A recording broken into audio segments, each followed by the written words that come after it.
Bueno, buenas noches. Entonces, hoy vamos a tratar el tema de semillas y plántulas. Primero vamos a comenzar por unos principios y criterios generales. Luego vamos a mirar ya detalles a tener en cuenta para la planificación de la siembra en cuanto a distancia y tipo de especies según el lugar que tengamos. Y finalmente vamos a mirar el tema de cómo manejar las semillas y finalmente las plántulas. Como saben las personas que estuvieron la vez pasada, esto hace parte de una serie de encuentros y de charlas, de conversaciones, en las que vamos a ir abordando distintos componentes o partes que al final hay que integrar en un solo proceso.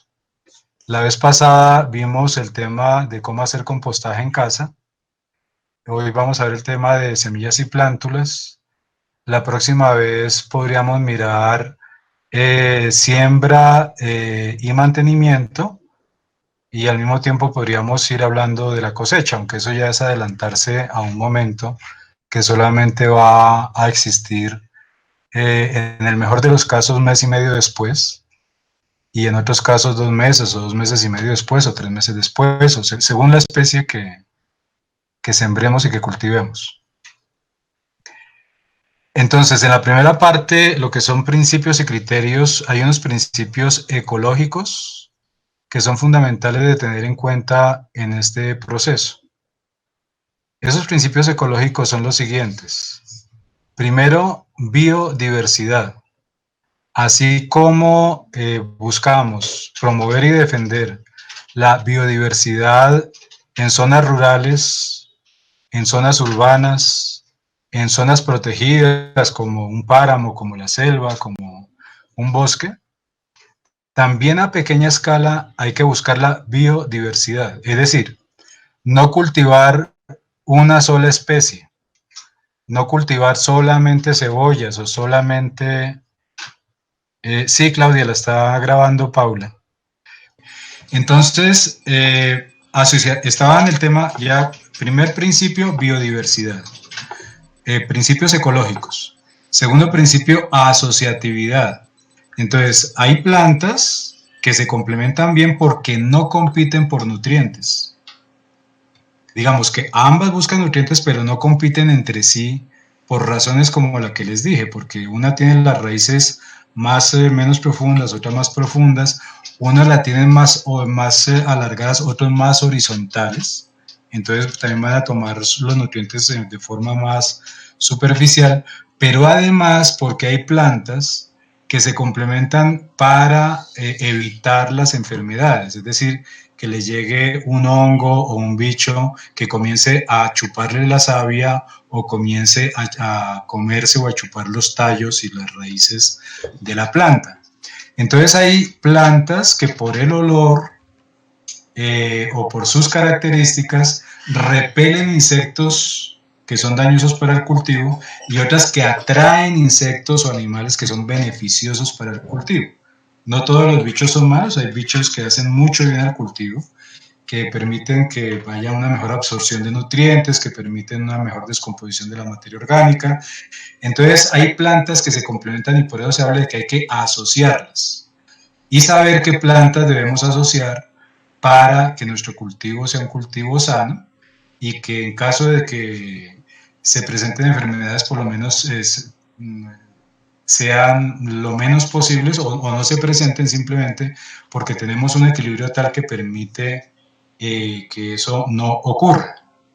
Y entonces no vamos a necesitar ningún bioinsecticida, ningún insecticida de carácter natural, ni ningún otro elemento adicional para combatir enfermedades. Entonces, biodiversidad primero, asociatividad segundo, y tercero, el no uso de agroquímicos, con el fin de no meterle veneno ni a las plantas ni al suelo y poder tener unos alimentos saludables y con todos los elementos de carbohidratos, de proteínas, de minerales que nuestro cuerpo requiere para tener una vida sana. Entonces son como unos principios de carácter ecológico. Pero también hay una segunda parte que son los criterios sociales. Y es lo siguiente: si podemos asociarnos con otras personas, mejor. Y no trabajar de forma aislada. Entonces, si en el edificio en el que vivimos podemos ponernos de acuerdo con los copropietarios para utilizar las zonas comunes, o si eso no es posible, pero podemos ponernos de acuerdo con 2 o 3 vecinos más para que el vecino de un lado o la vecina de un lado cultive y tenga cierto tipo de hortalizas y yo tenga otras y nos las podamos intercambiar, es mucho mejor y más beneficioso para todos. Y al mismo tiempo podemos asociarnos entre nosotros para conseguir las semillas y que no actuemos individualmente, sino que de forma asociada podamos, por ejemplo, tener semillas para distribuir entre nosotros o tener compost para distribuir entre nosotros, o al final productos, ya cuando estemos cosechando, para intercambiar y compartir. Entonces, eso maximiza las posibilidades y los beneficios que esto puede traer. Por fortuna, en el mundo y en Colombia, la agroecología está creciendo cada día más y hoy en día hay muchas redes y hay muchos grupos de trabajo que se prestan apoyos mutuos. De hecho, por ejemplo, en semillas hay varias redes de semillas. Seguramente muchos de ustedes las han escuchado, y hay muchas redes de agroecología que están trabajando por articular, por tejer, por compartir conocimientos, por brindar información, por habilitar cursos, etc. Por ejemplo, el Jardín Botánico de Bogotá tiene unos cursos y unas capacitaciones de agricultura urbana que son buenas. Entonces, esa es la primera parte de principios ecológicos y criterios sociales. Esta segunda parte de los criterios sociales es lo que finalmente nos ha animado a promover este espacio, porque estamos viviendo una coyuntura y una situación inédita que nunca pensamos que nos tocara vivir seguramente, y que todo indica que no va a ser una cosa de corta duración y que es altamente probable que este tipo de episodios se sigan repitiendo con mayor frecuencia en los años por venir. Entonces, en estas circunstancias donde el metálico va a ser cada día más escaso, donde la precariedad va a ser cada día mayor, poder cultivar nuestros propios alimentos de forma saludable y compartirlos, pues es una cosa que nos permite enfrentar mejor que si no tuviéramos eso, la situación que se está viviendo, pero además producir vínculos de hermandad y de solidaridad entre personas que estemos en esto, y al mismo tiempo de hermandad con la naturaleza al promover esos criterios o principios ecológicos que mencioné al comienzo. Punto 2. Entonces, para determinar qué semillas de qué especie necesitamos y por lo tanto qué plántulas vamos a obtener de esas semillas, es importante primero saber determinar en qué espacio voy a cultivar. Que mi espacio es muy pequeño y solamente puedo utilizar unas materias y que no tengo tierra natural, no tengo jardín, no tengo prado, no tengo nada, no tengo una jardinera en el balcón que pueda utilizar, y que solamente puedo utilizar espacios muy pequeños. Entonces, hay dos grandes opciones. Una, esa. Entonces, cuando no tengo una zona natural o de tierra en un jardín, en un patio, o en una zona común, entonces podemos hacerlo desde espacios muy pequeños como botellas de gaseosa cortadas un poquito más arriba de la mitad, y ahí puedo yo cultivar, y puedo tener varias botellas de gaseosa y cultivar allí. O puedo tener materas, o puedo tener guacales, o puedo tener cajas o de madera, o puedo crear canales con mitades de guadua cortadas y ahí cultivar. O puedo, si tengo un espacio, colocar ladrillos, meter ahí tierra y crear lo que se llama en este medio una cama para tener allí mi cultivo. Esa es una opción. Otra opción es que ya el Jardín Botánico, de hecho, el año pasado promovió algunos espacios públicos para que hubiera cultivos agroecológicos.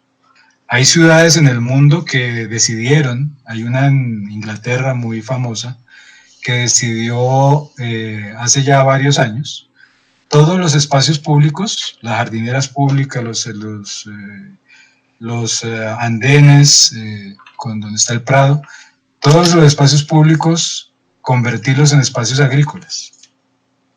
Y con esa decisión, todos los habitantes de la ciudad, con el trabajo de un grupo de voluntarios, tienen alimentos de forma permanente para sus casas.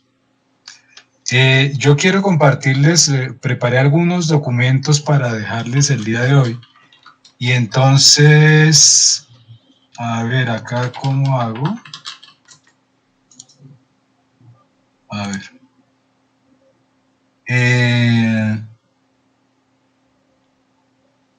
A ver, en el chat, ¿dónde está? Ah, aquí está el chat. ¿En el chat puedo subir un archivo, Paula? No, puedes compartir el enlace. Ok, el enlace, no es para el enlace. O si quieres, o compártelo por WhatsApp, ¿no? Los archivos. Algunas personas, las que no están en WhatsApp, si hay en el grupo, o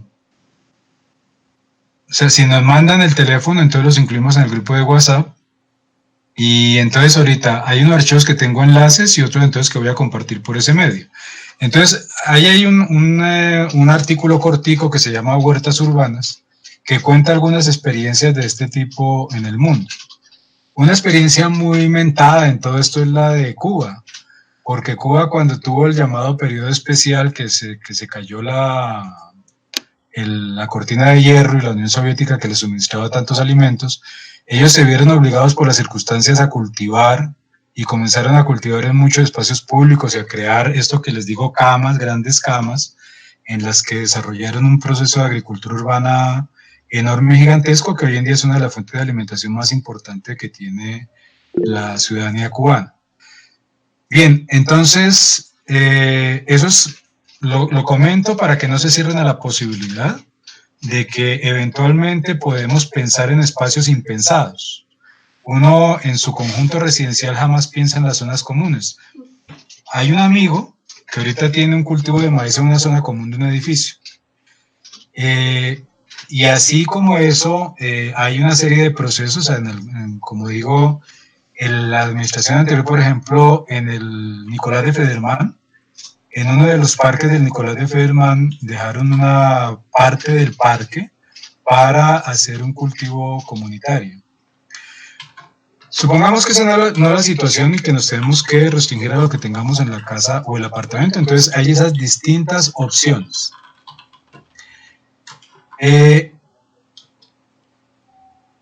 Este archivo sí necesitaría que lo miraran, pero bueno, si no se puede mirar, entonces lo comento y luego lo mando. Se llama... Tú puedes compartir la pantalla. ¿Sabes cómo? Ok, perfecto. Entonces primero abro el archivo y luego lo comparto, ¿sí? Sí, abres el archivo y luego mueves el cursor y te va a aparecer la barra blanca del chat, ¿no es cierto? De la videollamada. Te va a aparecer a tu lado derecho un icono donde dice presentar ahora. Sí lo vi antes. Le das presentar ahora y ahí te pregunta si tú quieres mostrar una pantalla, una ventana o la pantalla completa. Y ahí ya... Ajá. Ok. Y ahí ya puedes empezar a presentar. Y podemos ver tu pantalla. Ok, entonces... Ya tengo el archivo abierto, entonces ¿ahora qué hago? Te vas a la videollamada y le das presentar ahora. ¿Presentar ahora ya le di? ¿Y ahora? Sí, y dale compartir. Ahí te debe salir como una ventana. te dice Dice, compartir. ¿Sí? dice toda la pantalla, una ventana, una pestaña de Chrome. Dale, pues toda la pantalla, si quieres, dale toda la pantalla. ¿Toda la pantalla? Compartir toda la pantalla. No, pero no me sale la misma pantalla que estoy viendo.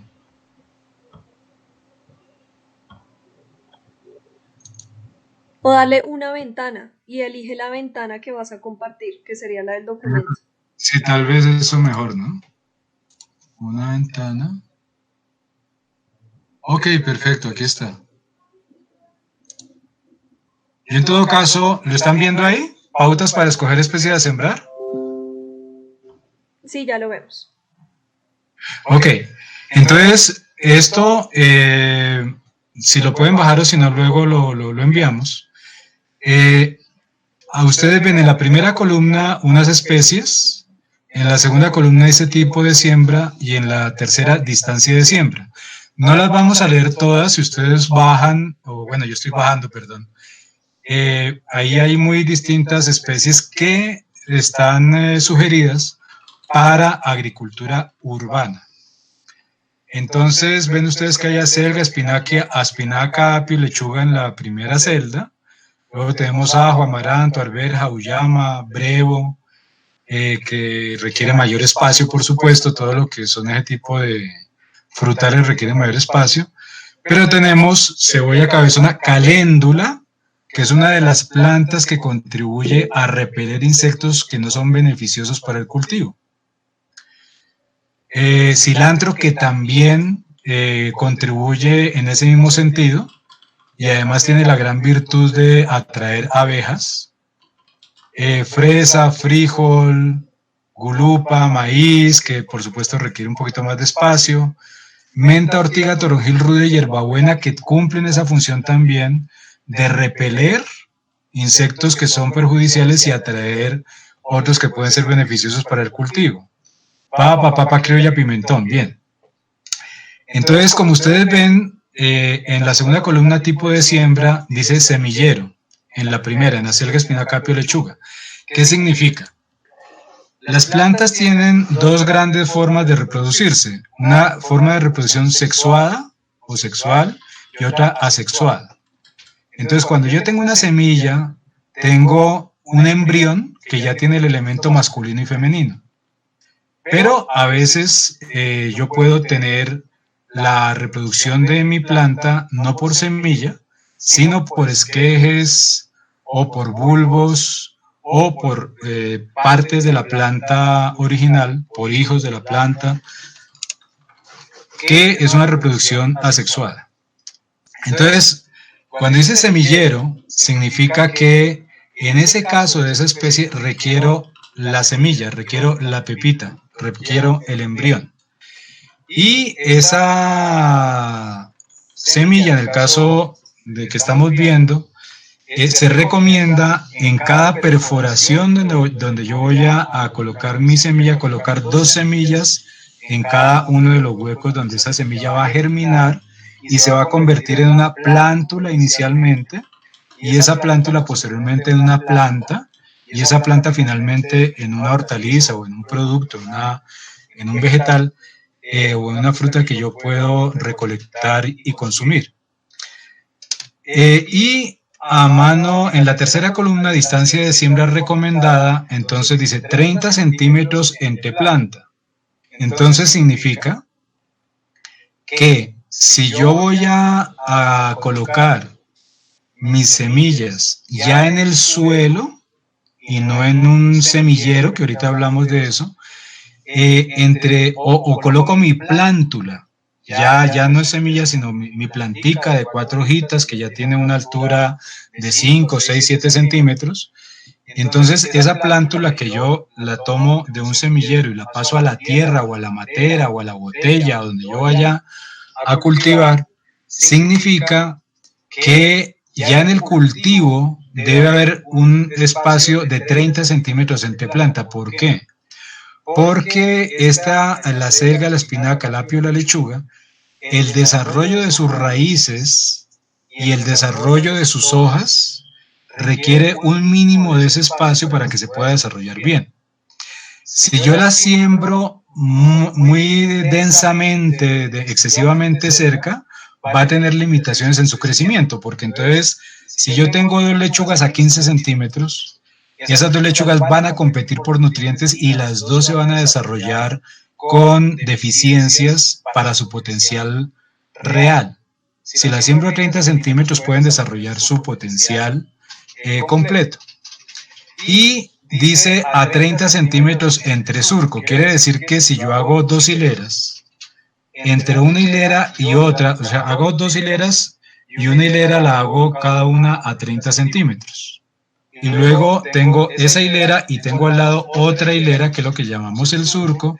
Debe haber también un mínimo de 30 centímetros entre surco y surco. Supongamos que yo no tengo sino botellas de gaseosa. Entonces, en ese caso, lo que hago es que coloco las botellas juntas y en cada botella sembraré una plántula para que se desarrolle de forma adecuada. Y esas son las indicaciones que ven en distancia de siembra y el tipo de siembra. Si ustedes miran en el ajo, dice bulbos, es decir, no se utiliza la semilla, sino que esta es una producción asexuada, una reproducción asexuada. Entonces se toma un diente de ajo, se le quitan esas puntas que son más duras y eso es lo que yo siembro en la tierra. Hay casos en que se da la producción sexuada y asexuada de forma simultánea. Yo puedo escoger cualquiera de las dos. Entonces, amaranto semillero, vuelvo y repito, 2 semillas por sitio, y significa, directa es que se siembra directamente en la tierra, en donde yo voy a tener mi cultivo, en un semillero del que ya vamos a hablar ahorita, que se puede hacer en cáscaras de huevo, se puede hacer en cubetas. Se utilizan mucho las cubetas, son muy buenas para obtener semilleros. Arberja, auyama, brevo, estacas. ¿Qué significa? Que yo tomo del brevo, de mi planta, de una planta de brevo que yo tenga a la mano, y saco una porción de ese brevo, busco una parte de la planta que sea la más sana, la más bonita, la más vigorosa, y entonces allí corto una parte de la planta y es esa estaca del brevo, de una rama del brevo, lo que yo voy a sembrar en la tierra. Más adelante, por ejemplo, cebolla larga, hijuelos, corte de hojas, raíces y tallo. Es una producción asexuada en la cual yo tomo mi cebolla larga y corto una parte de la misma a lo largo, como la cebolla larga, de manera que tenga un pedazo de hoja, tenga raíces y tenga la parte final que hay entre la raíz y el cuerpo de la cebolla, y es eso lo que yo voy a sembrar en la tierra. Y así sucesivamente están las indicaciones. Ustedes ven, por ejemplo, que el cilantro admite espacios mucho más cortos, 10 centímetros entre planta y planta.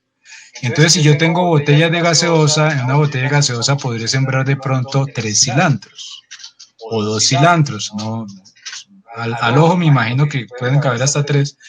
Y como son 30 centímetros entre surco, entonces en una botella siembro 3 cilantros o siembro 2 cilantros y siembro otra planta. Un cilantro a un lado, un cilantro al otro lado, y en la mitad, si me da el espacio, depende de la planta, puedo, por ejemplo, sembrar una cebolla cabezona, que requiere 15 centímetros entre plantas. Es ese cuadro que están viendo ahí, esas son las indicaciones que tiene. Como ustedes ven, la posibilidad de especies es muy variada y muy amplia. Es decir, que realmente en agricultura urbana podemos tener una gran riqueza y gran variedad en nuestro cultivo. Siempre se recomienda en los extremos de donde yo tenga organizado mi cultivo, tener aromáticas o en filas por el centro o a los lados, de manera que contribuyan a repeler los insectos dañosos para el cultivo. Muchos de esos insectos uno no los ve, un hongo uno no lo ve cuando ya la hoja está toda manchada y dañada, y o lo ve cuando ya están ahí los pulgones chupándose la savia de las hojas.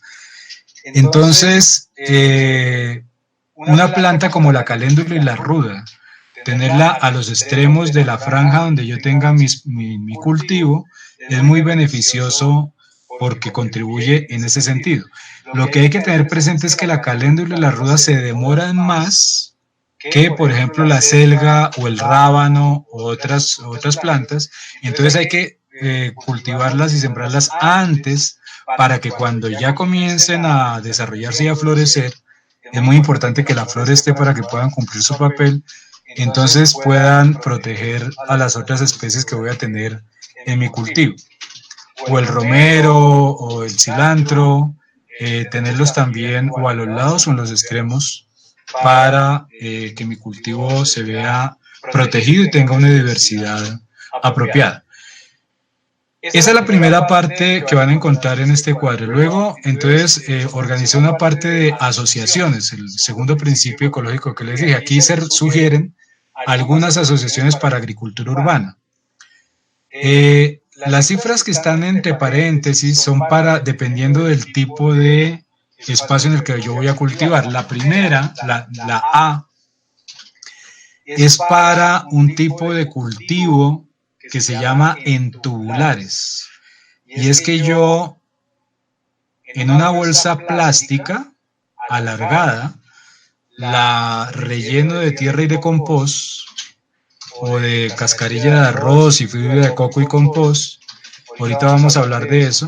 Y allí, en ese tubo de tierra, que puede tener 1 metro o 1,20 m de largo, le abro unas perforaciones a ese tubo plástico y allí cultivo y siembro mis semillas o mis esquejes o mis hijitos o los elementos según el tipo de especie, y voy a tener un cultivo vertical, no horizontal. Eso es muy bueno cuando tengo muy poco espacio. Entonces esta biodiversidad y asociación A que sugiere: hombre, mezcle acelga con apio, con cilantro, con espinaca, con fresa, con lechuga, con menta, perejil, hierbabuena, tomillo y toronjil, o las que pueda de esas, y que se dan bien entre ellas, se complementan bien entre ellas. Las puedo distribuir en estos tubos alargados que me dan una gran capacidad de especies en muy poquito espacio, porque el espacio es 1 metro vertical y en la base es una cosa que no tiene más de medio metro o algo por ese estilo. Ahí lo que necesito es una estructura en la cual colgar esos tubos plásticos rellenos de compost con tierra o compost con cascarilla de arroz o con fibra de coco. Entonces ahí se sugieren distintas asociaciones, la A, la B, la C, la D, la E, son distintos tipos de asociaciones posibles que puedo tener en cuenta para mi cultivo. Vean que la D habla de solamente una planta de cada una de ellas, pero diversas y asociadas. Bien, esa es la primera parte de este archivo y es simplemente una guía para que ustedes la tengan en cuenta cuando vayan a decidir, primero, qué espacio tengo para cultivar. Cuando ya lo tengan claro, bueno, ese espacio, antes de seguir, debe tener buena aireación, debe ser un espacio que le llegue la luminosidad. No quiere decir que esté expuesto al sol todo el tiempo. Algunos van a requerir más sol que otros, luego lo veremos cuando ya estemos hablando de la siembra, pero un espacio que no sea completamente cerrado, a menos que estemos haciendo un cultivo muy especial como hongos o champiñones que requieren mucha penumbra. Pero en general las hortalizas y estos alimentos requieren aire, requieren luz y acceso a agua. Ojalá agua lluvia. Si no tenemos agua lluvia, sino agua de la llave del grifo, recogerla y dejarla reposar. La agua potable, como tiene químicos, tiene cloro, por ejemplo, pues no es lo mejor para el cultivo. Si no hay más, eso, pero si podemos recoger agua lluvia en canecas o en recipientes de distinta clase, pues mucho mejor para regar nuestro cultivo. Eso es esta primera parte. La otra parte que les preparé ya tiene que ver con las semillas. Entonces, como ustedes ven allí, comenzamos diciendo que si yo voy a tener bandejas con alveolos o con recipientes, estas bandejas que traen 70 o 72 recipientes pequeños, allí en cada uno puedo sembrar una semilla de una especie y se recomiendan, hay bandejas de muchos alveolos y hay bandejas de menos. Se recomiendan las de menos porque, como no utilizamos fertilizantes químicos, ni la pepita esa que venden para los jardines, que son llenas de elementos químicos, sino la fertilización a través del compost o de la cascarilla de arroz o de la fibra de coco o de una mezcla de todo eso, de un sustrato que puede tener una mezcla de compost, cascarilla de arroz y fibra de coco, por ejemplo. Si yo tengo lombricompuesto, que es el compost producido por la lombriz roja californiana, pues es muy, pero muy bueno.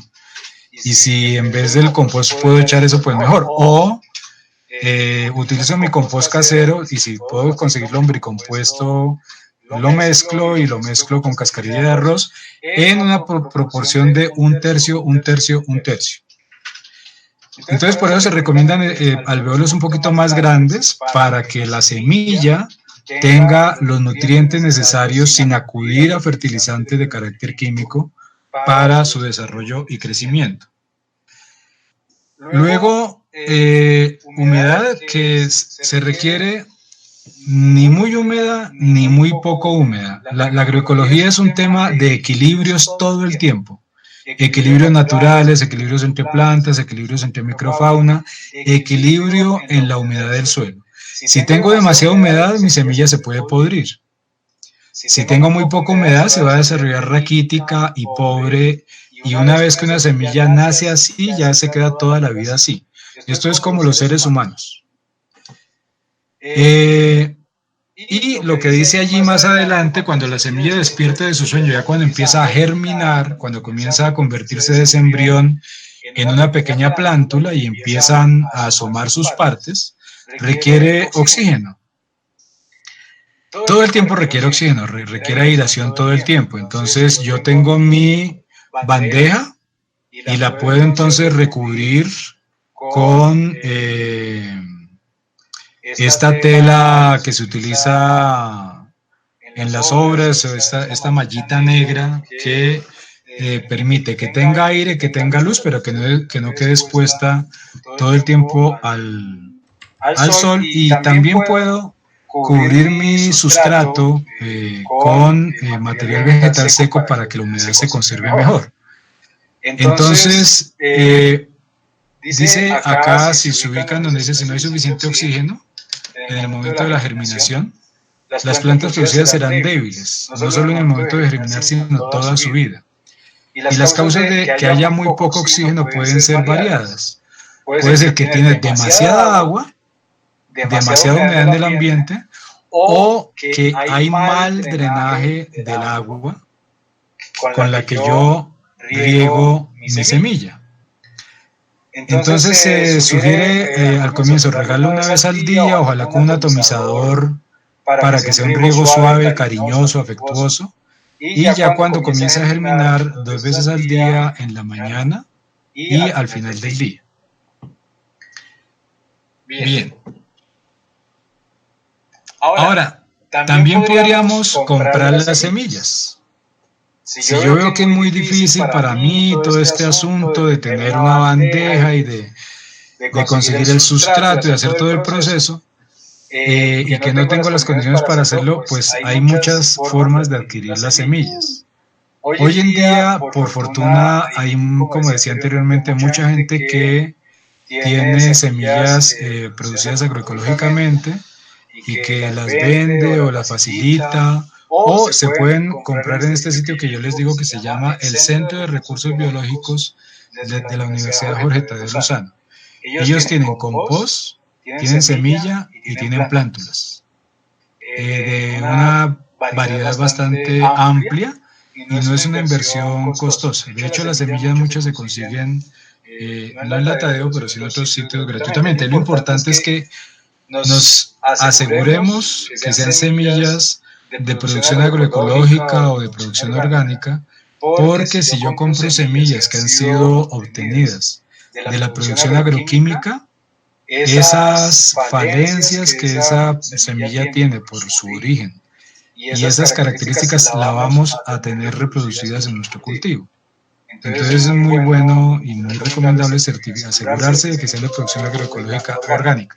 Y aquí al final les coloqué un cuadro de unos ejemplos de cuánto se demora en germinar desde el momento en que yo la coloco en el sustrato y la entierro en el sustrato y la cubro. Se recomienda que la profundidad sea 2 o 3 veces el diámetro de cada semillita. Entonces, si mi semilla es muy grandecita y tiene 2 milímetros o 3 o 4, supongamos que tenga 5 milímetros de diámetro, se recomienda que la profundidad sea 2 o 3 veces ese diámetro. Usualmente son pequeñas pepitas, que su diámetro es minúsculo, y comienza a germinar más o menos a la semana. Ustedes ven allí los días de cada una de las especies que se tomaron como ejemplo, y el tiempo que se demora para ya desarrollarse como plantica, que ya tiene 4 hojitas, que ya tiene una pequeña altura de 3, 4, 5 centímetros, y que ya puedo pasarla a mi matera o a mi botella, o a mi canal de guadua o a mi prado, para que ya se convierta en una planta propiamente dicha. Entonces el tiempo en que se trasplanta del semillero ya como plántula a el lugar del cultivo final está allí también especificado en días según las especies. Entonces más o menos una semana en germinar y luego un mes o más según el caso para trasplantarla a el lugar del cultivo final. Esto es de Brígida Valderrama, que es una apóstol y una maestra insuperable de la agroecología en Colombia, y que nos suministró este material el año pasado. Bien, hasta ahí ¿cómo vamos? Bien.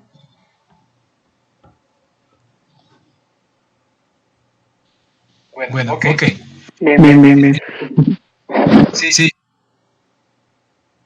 ¿Sí? ¿Fabián? Ok. Sí, qué pena. Sí, ahí. Vamos bien, profe. Ok, entonces sigamos.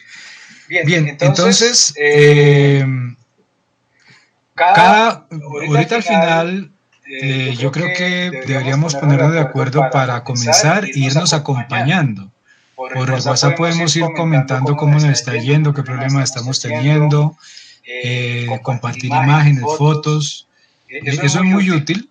En algunos de los grupos de trabajo que tenemos eso ha sido una ayuda enorme, porque se comparten datos, informaciones. Uno a veces tiene una planta que le dio algo, por ejemplo, que me salieron unos hongos y unos pulgones, que qué hago, y que cómo es el preparado, que cómo hago el preparado para que sea natural y los puedo utilizar un biopreparado que me permita controlar los pulgones o las larvas o los hongos que yo tengo. Entonces, la idea sería como comenzar, irnos acompañando y ayudando, y ojalá dentro de un tiempo, además nos podemos ir acompañando en el proceso de cultivo, pero ya cuando tengamos las hortalizas, podemos comenzar a intercambiarnos, que tengo lechugas de más de las que yo necesito, y el otro tiene de pronto una papa, una remolacha, una cebolla, y nos apoyamos mutuamente, y a medida que esto vaya desarrollándose y creciendo, pues puede volverse algo muy satisfactorio, bonito e interesante. Entonces, aquí les he dejado 2 vínculos, ahí lo están viendo. Hay un video de cómo hacer un semillero, si quiero hacer las semillas. La otra opción sería comprarlas. Y un ejemplo de la siembra en tubulares, esos plásticos alargados que se rellenan y en los cuales puedo tener mi cultivo cuando tengo muy poco espacio. Ahí el punto es que necesito una estructura donde colgarlos y que me aguante el peso. Pero es un video de cómo hacer ese tipo de cultivo que le denominamos tubulares. Bien.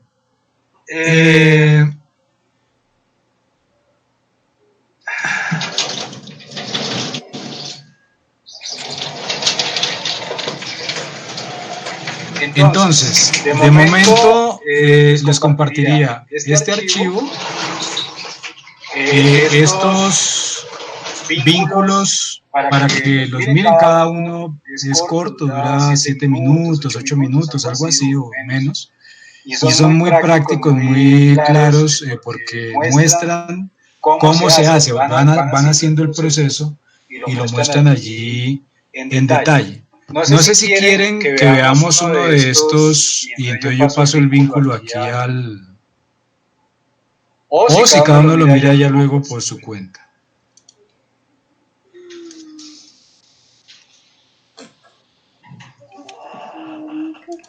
¿Qué dicen?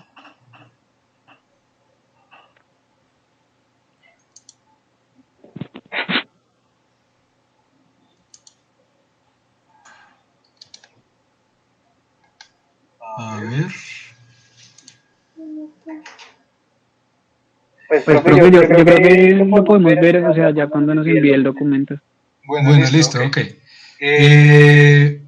Andrea, mira, las semillas, puedes buscar por internet red de semillas. Ahí te van a salir varios vínculos de varios grupos. Y en el Centro de Recursos Biológicos de la Tadeo también. Como lo de la Tadeo tiene esta particularidad. Eso queda pasando como quien va hacia Tocancipá, pasando Chía y pasando Yerbabuena, donde tiene su sede el Carro y Cuervo. Tan pronto uno pasa Yerbabuena, hay un puente sobre la autopista que es la entrada a una urbanización que se llama Sindamanoy. Ahí en esa entrada es el Centro de Recursos Biológicos de la Tadeo. Entonces, semejante viaje en estas circunstancias de pandemia, vale la pena si vamos a comprar varias semillas, varias plántulas y de paso si hay compost, pues compramos también algo de compost y nos lo compartimos. Luego miramos cuál sería el mecanismo. El Centro de Recursos Biológicos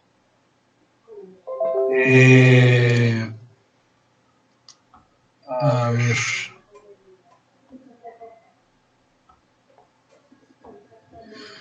A ver, ¿dónde tengo yo? ¿Sí?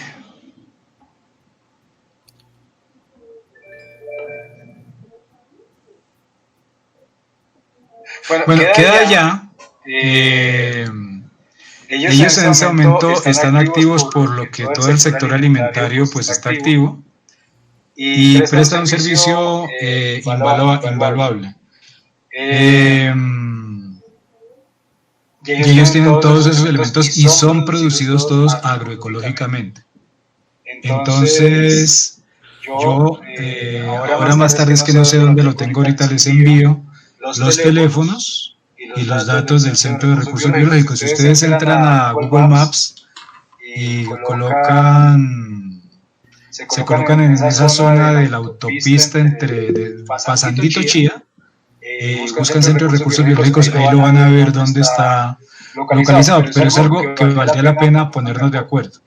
Entonces, si les parece, miren el material, yo ahorita les subo a WhatsApp los distintos materiales.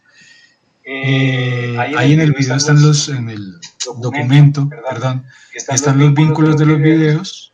Miren eso y en los próximos días, digamos que hoy es martes, si les parece, de aquí al viernes, nos ponemos de acuerdo por WhatsApp para ver si alguien puede ir y le aportamos, le consignamos a donde sea del caso para traer semillas y plántulas. La cosa es que cada uno piense muy bien, ¿dónde puedo hacer mi cultivo? qué especies de esa lista que está allí les gustaría tener. Acuérdense que debe haber asociación. Y ya teniendo la lista, entonces vamos y conseguimos las cosas. Ok, bien. Bien, Jairo, me parece súper la idea. Estaba pensando que si nos pudieras orientar un poquito más o menos de qué precios, sobre qué presupuesto podrían estar las plántulas, las semillas, el compost, la tierra, así como para tener una idea escueta de cuánto podría ser el presupuesto. Bueno, por favor.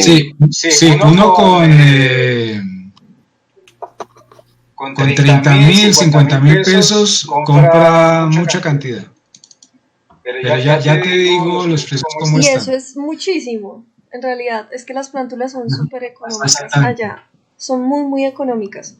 Por ejemplo, con 20.000 pesos, tú puedes comprar hasta 150 plántulas de diferentes cosas.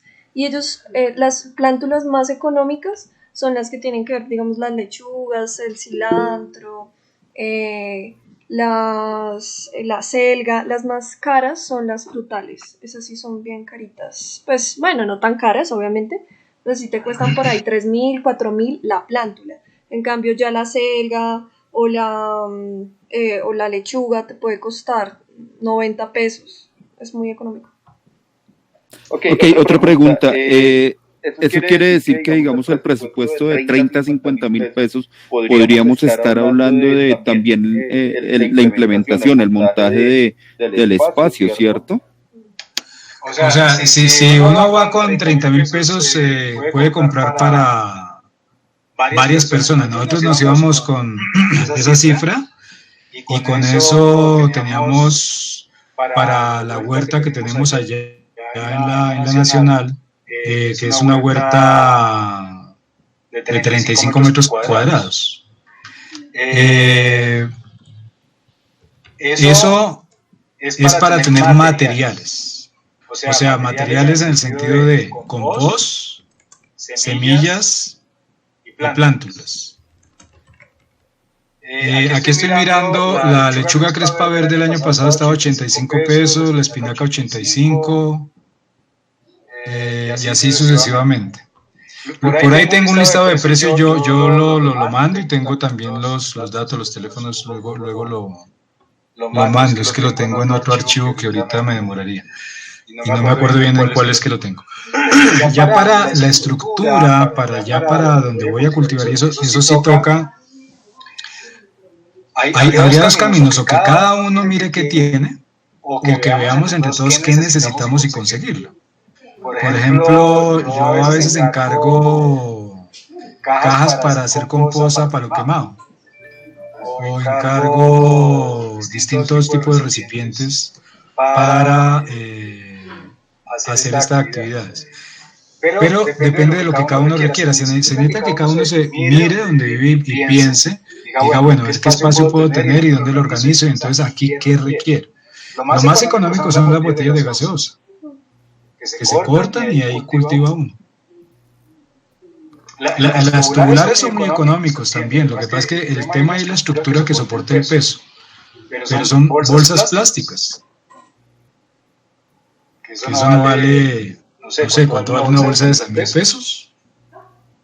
No, menos. Menos, bueno, mejor. Menos. Vale, Jairo, pues me voy a tomar el atrevimiento de esto. No sé si queden preguntas o dudas o inquietudes ahorita, ¿no? Yo tengo una duda, perdón. Dale. Pues bueno, yo vivo en un apartamento, pues ustedes saben que yo creo que la mayoría, los que vivimos en ciudades, vivimos en apartamentos que son súper chiquitos. Y pues bueno, por fortuna donde yo vivo por lo menos pues hay mucha iluminación y hay sol, pero esto que mencionas, Jairo, del aire es lo que me preocupa, porque pues no sé hasta qué punto qué aire se necesita para que estas plantas puedan estar bien. No, si tú coges un espacio cerca de las ventanas y allí mantienes semiabiertas 2 ventanas que permitan que el aire circule, está bien. De hecho, Paula tiene maticas y compost en un espacio similar, pequeño. ¿Es por ventanas que le das aire, no, Paula? Sí, yo las tengo junto a la ventana. Pues todas las mañanas abro la ventana y en la noche la cierro. Es importante que cuando tengan plantas las rieguen muy en la mañana o muy en o en la tarde, que no haya sol directo porque el agua quema. O sea, cuando queda agua, digamos, en las hojas de las plantas y hay bastante sol, sobre todo el sol de mediodía, lo que hace es como hace como una especie de lupa, entonces quema las hojas. Pero sí, en el apartamento se puede tener. Lo que pasa es que sí es importante tener en cuenta y saber qué plantas crecen idealmente en sombra y cuáles sí necesitan muchísimo sol. Hay unas plantas que te piden mínimo 4 horas al día de exposición de sol, que eso es bastante. Pero hay otras que con 2 horas y levemente y a toda sombra te van a crecer súper bien. Eso también es importante. De pronto podríamos en una próxima sesión hablar ya el tipo de plantas y qué tipo de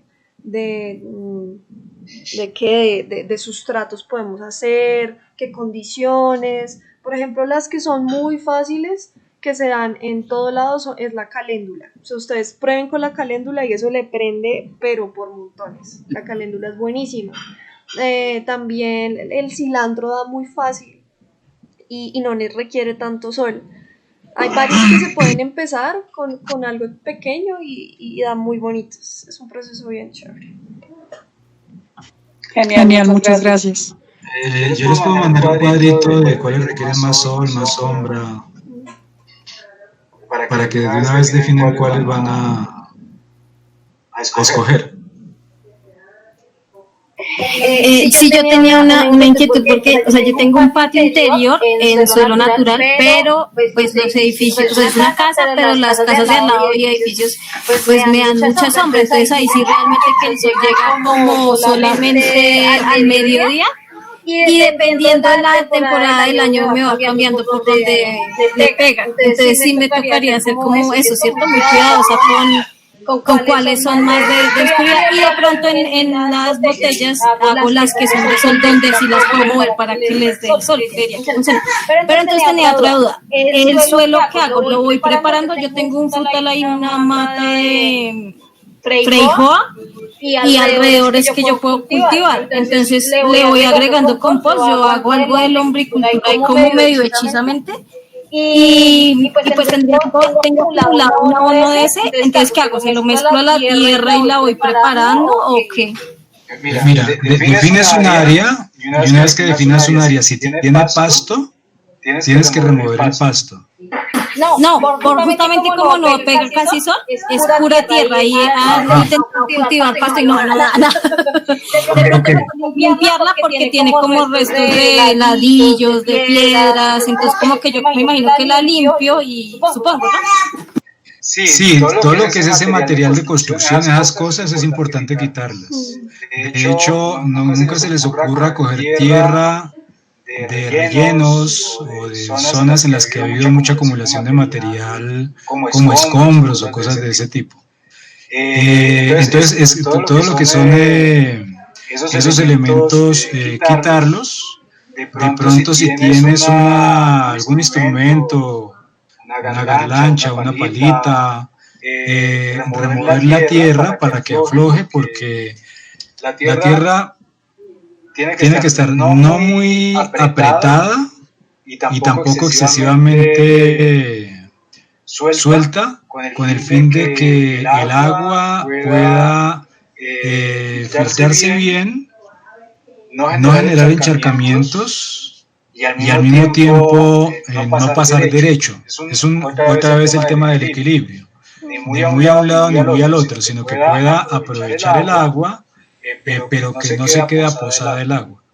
Entonces, remueves un poquito la tierra y en ese espacio que tú escojas, le colocas una lámina de compost de unos 5 centímetros sobre la tierra, una lámina de compost, que quede muy bien distribuida, muy parejamente distribuida, y luego eso lo mezclas. Y una vez que tengas eso, tú ya puedes directamente sembrar las plántulas. Ok, listo. Entonces voy a preparar el área para alistarlo. Entonces, muchas gracias. Una vez que hagas esa mezcla, riegas. Riegas no en exceso. O sea, la idea es que la tierra no quede seca, pero que tampoco quede encharcada. O sea, se puede armar un charquito momentáneamente, pero que la tierra lo absorba. Pues ahí creo que tengo una ventaja y es que como es un patio interior y los vecinos se quejan por la humedad, yo le dispuse unas tuberías como en diferentes puntos del patio que absorben el exceso de humedad, como a unos 20 centímetros. Entonces ellas como que absorben y pues digamos que si se encharca es muy poquito y luego baja, justamente para que no se acumule pues, la humedad. Yo creo que por la humedad más o menos funciona. A mí lo que me preocupa mucho es que no le pega el sol. O sea, es que yo decía, ¿será que uso espejos? ¿Será que uso algo? Pero ya sabiendo que hay unas que son más de la sombra y demás, entonces voy a tratar de irme por los de ese lado a ver cómo me va con esas. Ok, yo ahorita busco el cuadrito que tengo de sombra y luz y lo mando, y hay otro que muestra cuánto se demora cada tipo de planta en ya estar disponible para ser cosechada. Eso ya lo veremos más adelante cuando estemos en el tema de siembra, mantenimiento del cultivo y cosecha. Entonces serían esos archivos. Entonces los subo al grupo de WhatsApp todos. Sí, de acuerdo. En WhatsApp creo que estamos todos. Muchísimas gracias, Jairo. Qué buena sesión. Estaré subiendo el video y pues lo voy a subir al canal de YouTube. Muchísimas gracias, Jairo, y muchas gracias a todas y a todos por participar. No, gracias a todos por escuchar y por interesarse por esto. A la final es apoyarnos, ayudarnos y hermanarnos. Así es. Bueno, a todos, a todas, un abrazo. Espero que les esté yendo muy bien en casa, que estén bien.